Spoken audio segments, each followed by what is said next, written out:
দেশের বাইরে থেকে যারা আমার এই ভিডিওটি দেখছেন তাদেরকে কৃষিকতা চ্যানেল থেকে জানাই আন্তরিক শুভেচ্ছা অভিনন্দন। এখন এসেছি পাবনা জেলার সাথে উপজেলার খালইপাড়া গ্রামে জামাল শেখের হাঁসের খামারে। এখানে আমার সাথে উপস্থিত আছেন উপজেলা প্রাণী সম্পদ অধিদপ্তরের কর্মকর্তা মোহাম্মদ আশরাফুল আলম। তো উনি এখন ভ্যাকসিন দিচ্ছিলেন, তো সরাসরি আমরা ওনার মুখ থেকেই শুনে নেব যে উনি কিভাবে ভ্যাকসিন দিচ্ছিলেন এবং কয়দিনের বাচ্চারা ভ্যাকসিন দিচ্ছিলেন, ভ্যাকসিন দেওয়ার প্রক্রিয়াটা।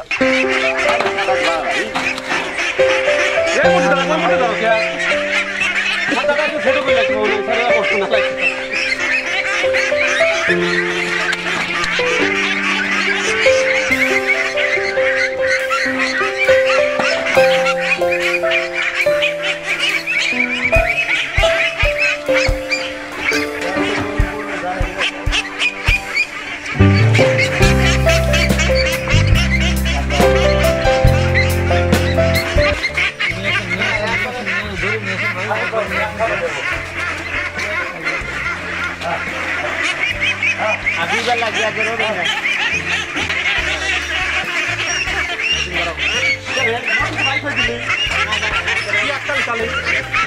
ভালো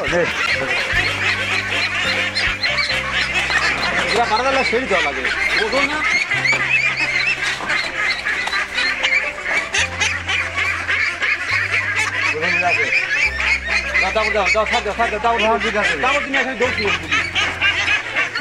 একদম